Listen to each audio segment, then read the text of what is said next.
Chaos in the National League Wildcard. 2 of the 4 teams dropped their series. You've got 4 teams vying for 3 spots, all within 2.5 games of each other. Who makes the postseason and who is at home in October? We'll break that down and more on today's episode of First Pitch.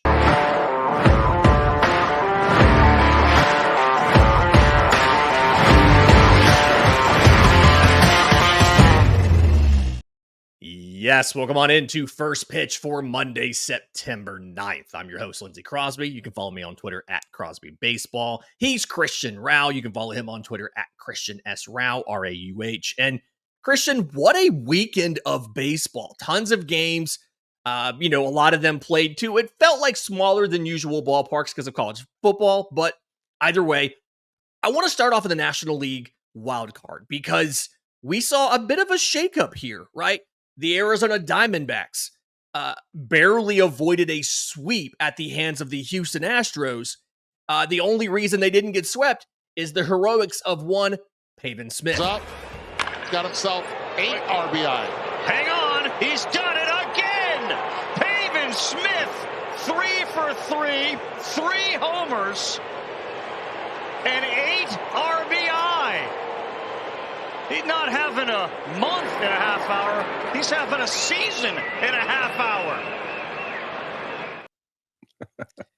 What a huge... Having a season and a half hour is definitely a great stat to say. 4 home runs in the last 7 games. Obviously, he just had a whole bunch in that game last night. Also, that 112-mile-an-hour home run, which, did you hear that? The sound of it coming off the bat? It was a classic sound, like classic bat sound. It was the hardest hit ball of his entire career. So, Pavin Smith, I don't know what got in you. I don't know what you ate before the game. But whatever it is, you need a new game routine because that was absolutely wild, my man. That was fantastic. Yeah, he keeps the Diamondbacks from getting swept there. San Diego Padres, meanwhile, won the opener on Friday against the San Francisco Giants, dropped games 2 and 3. Game 3 is a close 7-6 loss. And then the flip side of that, the Braves and Mets both win their series. The Mets take on the Cincinnati Reds. They win the first 2, drop the finale on Sunday. Atlanta wins Friday, drops Saturday, gets the walk-off in 11 innings on Sunday. So the Braves and Mets are now tied for the final spot in the National League wildcard. And yes, they're both behind the Padres and Diamondbacks, but 2 total games separate the Padres from both the Braves and the Mets. If you're having to handicap from right here, which of these 4 teams does not make the postseason and why?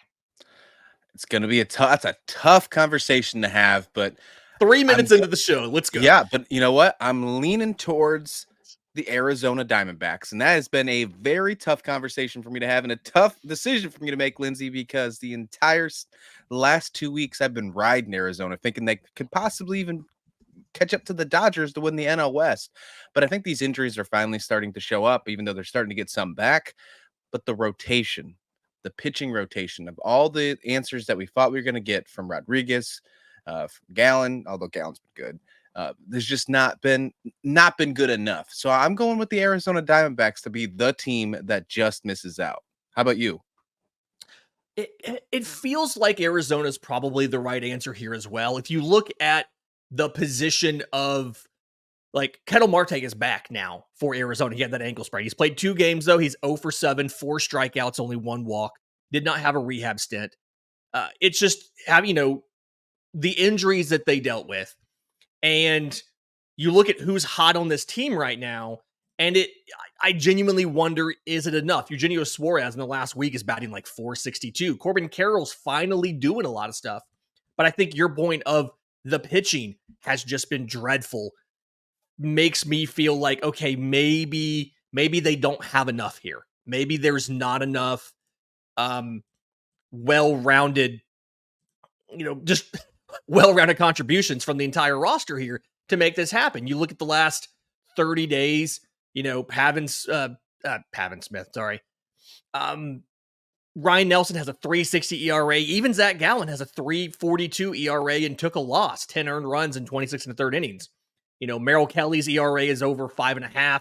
Eduardo Rodriguez is over 6. Montgomery's already been moved to the bullpen, but he's a 6.5. Brandon Pfaadt's almost a 7 ERA in his last 5 starts, only 3-2 23 runs and 27 in the third innings. It feels like this is just a team that's kind of running out of steam down the stretch. One that dealt with a ton of injuries and just could not quite just one more injury than they were able to overcome. Obviously, they still have time. They've still got, plenty of opportunity here to make it stretch. But it just feels like they've had a little bit of a bigger hit than they were able to handle, especially now that they have 7 against the Brewers still, who are in first place and vying for best record in the National League. They've got 7 there and 3 against the Padres. Just feels like maybe it's a little too much too late in the season to overcome.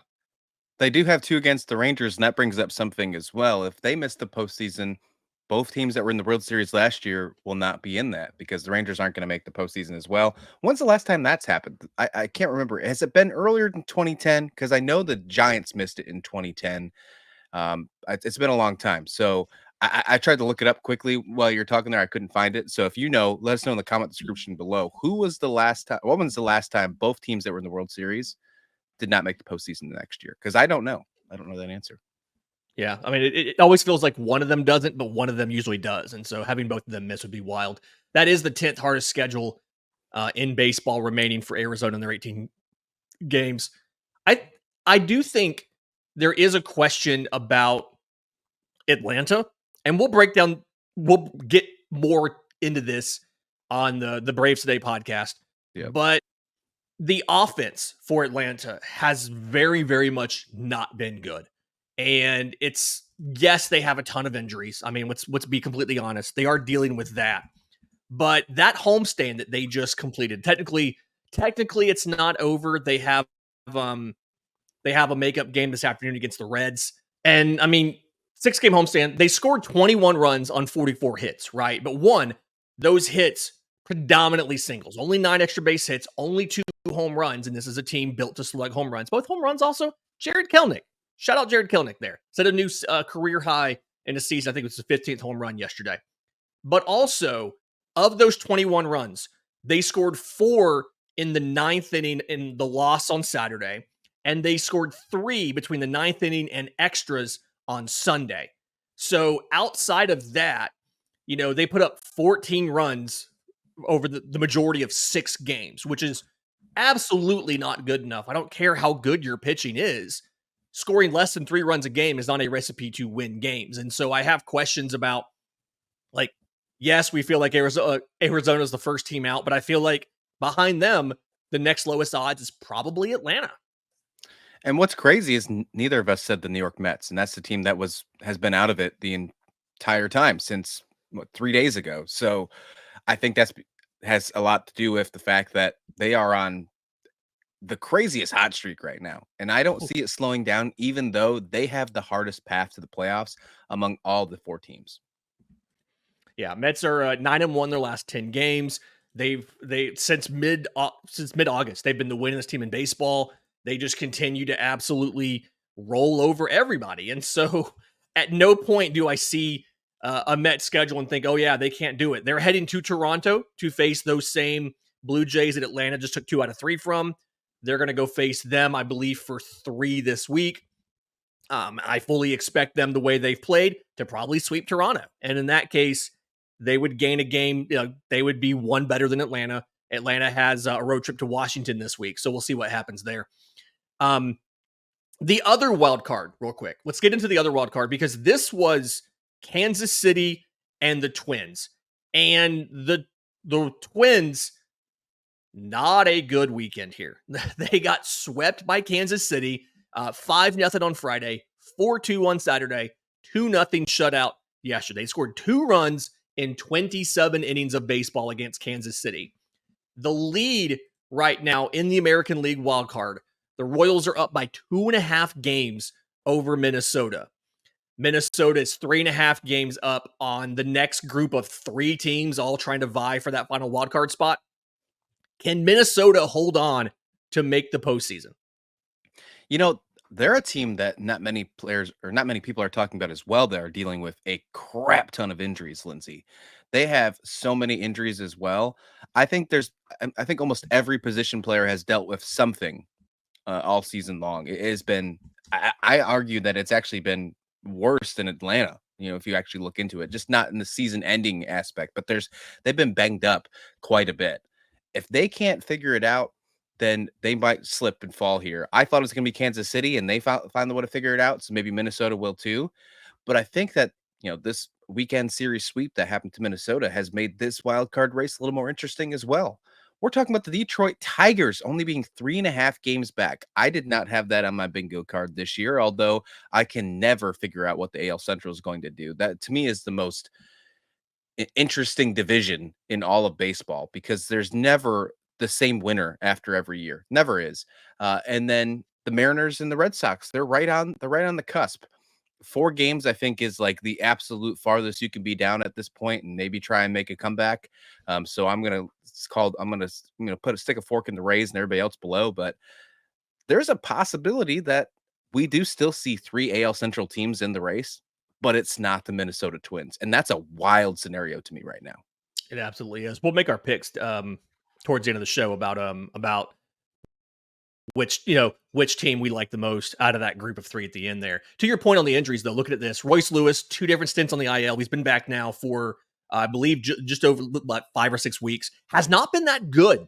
Kind of unspoken little thick story there. Not been that good since he came back. Max Kepler's out right now, been out for a week. His second stint this year. Carlos Correa is still out. He's coming up on 2 months with that plantar fasciitis issue in his foot. Byron Buxton, the hip inflammation. He had a recurrence of it on his rehab start or his rehab outing that he was doing. Alex Kirilloff has been out now for 3 months with a nerve issue in his back. They've, Austin Martin, Kyle Farmer, Jose Miranda all missed a couple weeks in there, midsummer, July, August. Brooks Lee missed about a month. When he came back, they sent him back down to the minors, I believe. And then Manny Margot is out right now with a groin strain. So they've had, 10 different position players go on the injured list this year, and then that doesn't even count all of the pitchers they've lost. Chris Paddock to a forearm strain, Anthony DeScalfini's out for the year, Justin Topa out for the year, a lot of injuries there. So they've also been very injured like Atlanta has. And similar to Atlanta, right now they're reeling, trying to figure out how to replace all these guys because at the moment, you've got what was projected to be 5 everyday starters on the IL, including 3 outfielders, Kirilloff, who plays outfield and first base, and your starting shortstop. So tough road for Minnesota. If they don't make the postseason, it feels like you kind of have an explanation there.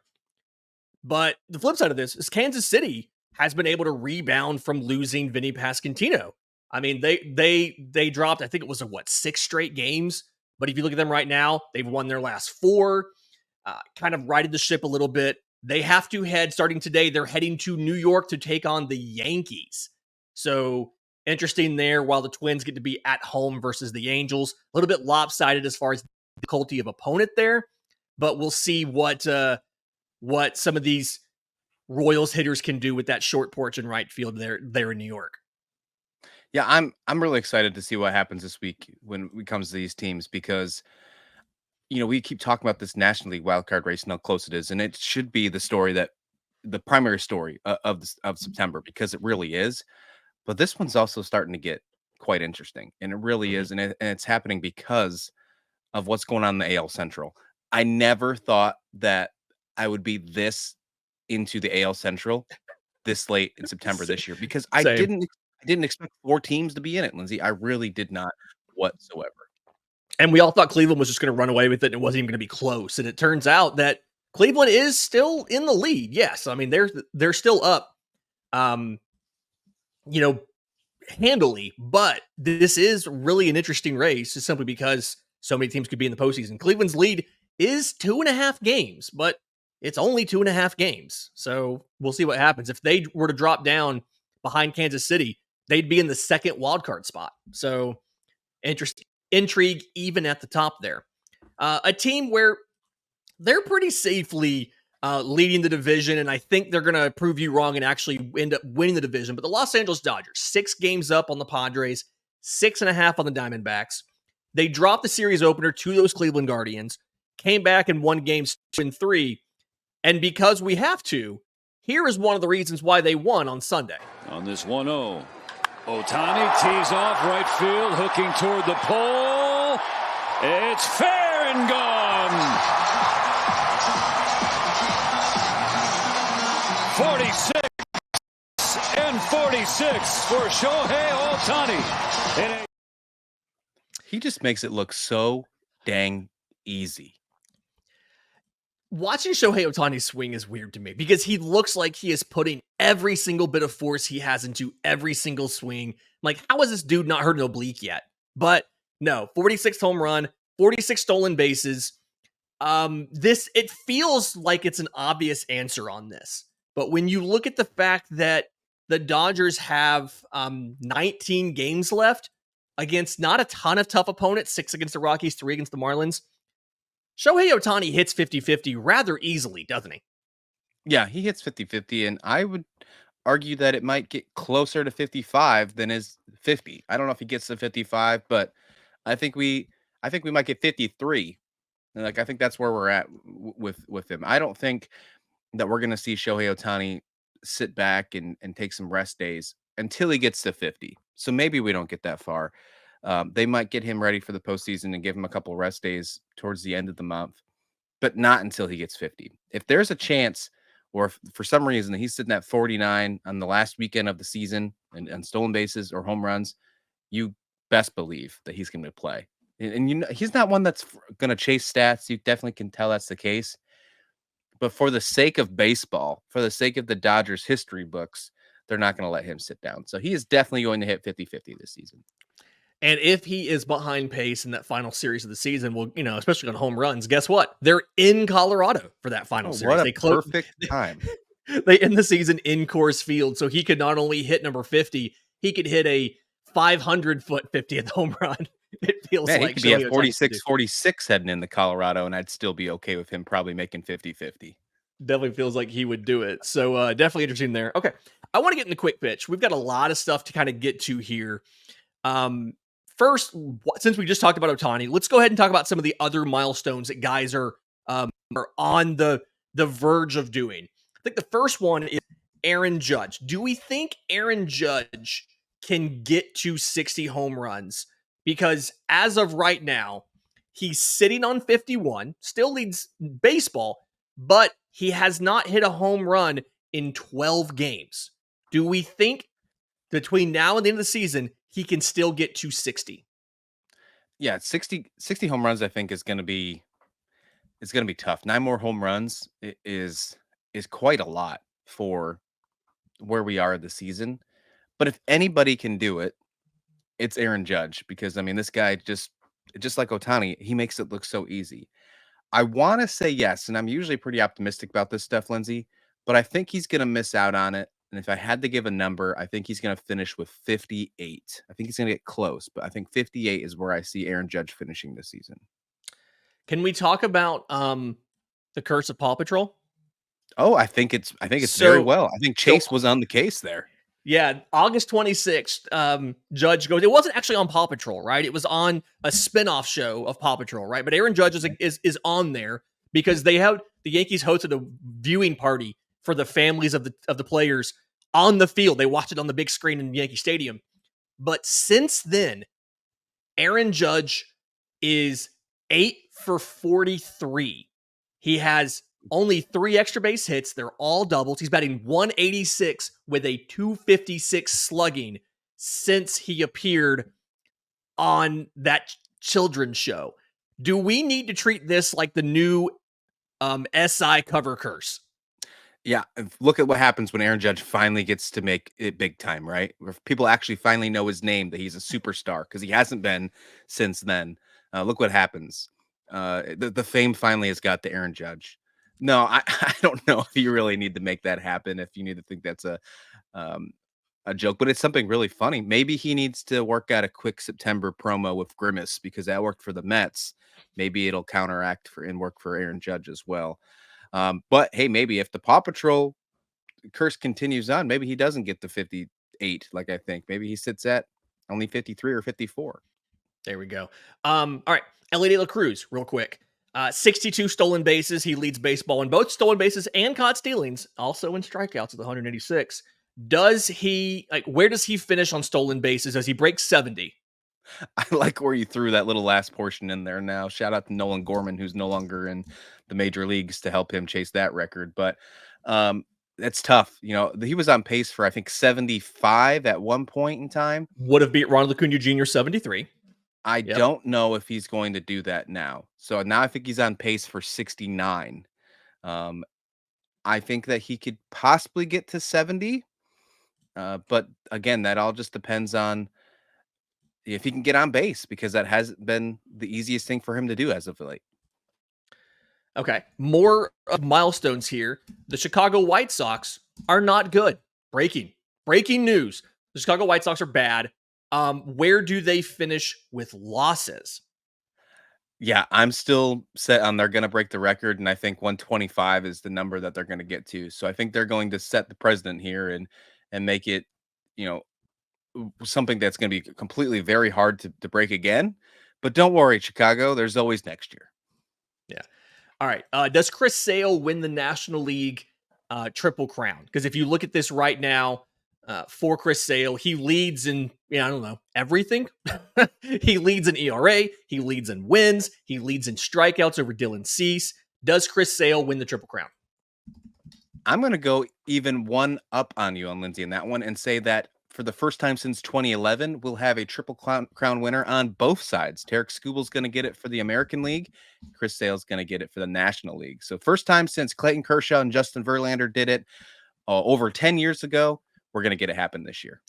Yep. Sale stats, 16-3, 238 ERA, 213 strikeouts. His win total, his win-loss, his ERA, his strikeouts, his ERA plus of 175, his FIP, his strikeout rate, all of that leads all of baseball. Skubal in the American League, 16-4, 253 ERA, 208 strikeouts. His FIP of 254, that all leads the American League. So not only would this be the first Triple Crown in a long time, lefties. It would be two lefties winning the Triple Crown. You always love to hear that. That's pretty cool. Okay. Minor league update. We saw some history over the weekend down with the Double-A Montgomery Biscuits. In this series, Simpson takes off, the pitch is high, here's the throw to second. He is safe. 100 steals for Chandler Simpson. Biscuits outfielder Chandler Simpson steals his 100th base of the year for Montgomery. He kept going. That wasn't the last steal he had. It's just stealing over 100 bags is absolutely wild, right? Let me kind of give you some of the comparisons here, okay? Because that was the first inning. He went ahead and he stole two more in the game. But he had 81 bases in 2022, 94 last year. So only two other minor leaguers since 2005 have stolen 100 or more bags. Billy Hamilton had 103 in 2011 and then 155 in 2012. Delino DeShields had 101 in 2012. And then in the major leagues, nobody's stolen over 100 bags since 1987 when Vince Coleman did it for your Cardinals. So here's my question. Obviously, he can do amazing things on the base paths. He has 30 multi-steal games. He has 8 games with 3 steals. But his batting average this year, 356 with a 412 on base and a 400 slugging. He hit a home run this year. It is his first career home run in 230 minor league games. So can a dude that is incredibly fast and great on the base paths and great at lacing singles, is that a profile that can thrive in the modern era of Major League Baseball? I think it all depends on his defense as well. If his defense can be It's pretty good. And it's pretty good, as you mentioned. If his defense can translate well into the majors, then yeah, I think that's a solid 9-hole hitter, Lindsay. You put him in the 9-hole, act as a second leadoff guy. You get on base, start off the rest of your lineup, quite nice, stealing bases. You might not get a lot of triples or home runs, but if you're a singles hitter that steals 100 bags, that's basically saying that you're a doubles hitter, right? It just might not show in the slugging department. So I think that you can utilize that on a team, especially a team like the Tampa Bay Rays, who are not afraid of innovation. So absolutely, give me Chandler Simpson to do that in the league. 100 bags. I mean, look what Ellie De La Cruz is doing. We're talking about Ellie De La Cruz doing amazing things, and he's going to maybe get to 70 this year. But he's also striking out a ton. We're not seeing that from Chandler Simpson. We're seeing him get on base a ton. It's just not those extra base, exciting hits that we're seeing from everybody else. So I think there's definitely a spot in the league for a guy like him. It's just not going to be, the flashing of an Ellie De La Cruz or something like that, because he doesn't hit for power. But he most definitely could be exciting, and especially in this time of the year when you're getting, you have pizza boxes on first, second, and third. Yeah, he's that old school leadoff hitter type. To your point about striking out, 26 strikeouts in 75 minor league games. So about once every 3 games, he has 29 walks. And from having watched him a little bit, he doesn't expand the zone a lot at all. Like he is really good with the pitch recognition and understanding where the ball is and what I can make contact with. And, but again, I do think it's just one of those things where he doesn't have any noticeable power to speak of. I do think the shift restriction, not letting infielders be on the grass, is a helpful thing for him, because he's the kind of guy where, most of his fly balls are landing in shallow outfield. He just has very, very little power. I would legitimately give it 20 grade power on a 20 to 80 scale. That's just how bad it is. So I do think that there is a role for him to be an old school leadoff guy. His arm is also not very good at all. That's why the Rays moved him to the outfield in the first place. And most of his defense is based on his speed. As long as he stays healthy, I think he can contribute. I think he's your kind of old school leadoff hitter up there. You just can't expect him to do much more than a single when you need it. But he's fast enough where he could bunt to get on. And I think that's something there. Not a lot of teams can do that very well. And so it feels like that's still able to be effective. With his skill set, it's just a little harder, little slimmer margin for error, because everything's relying on the speed and the hit tool. And so you're talking about a 400 on base percentage in the minors right now. Whether that's doubles, triples, home runs, or singles, it doesn't matter. You're getting on base 40% of the time. That's over league average in MLB. So you take that every time. Yep. Okay. Real quick, couple injury updates over the weekend. Teoscar Hernandez goes on the injured list. And then, for the Los Angeles Dodgers, Jeff McNeil goes on the IL. He has a broken wrist. He's probably out the rest of the year. I don't think he makes it back unless maybe they make the World Series. But even then, these are usually 8-week injuries. You're already in early September. That takes you through to the end of October. So which of these injuries hurts more? Teoscar playing better but less often, or the everyday player in McNeil who has stats a little bit worse for the Mets this year? Yeah, McNeil hasn't had the best season, but they're fighting themselves. They're fighting, everybody else to get into the postseason. So I have to lean towards McNeil just because the Mets are fighting. However, Teoscar Hernandez, if he's not 100% for the postseason, that could be huge for the Dodgers down the stretch. He was an all-star this year, and there's a reason behind it. But I have to lean towards McNeil as of right now. I think that's the biggest part. Yeah, I mean, losing an everyday player, a team that doesn't necessarily have a ton of guys who have played exceptionally well this year, other than obviously Francisco Lindor.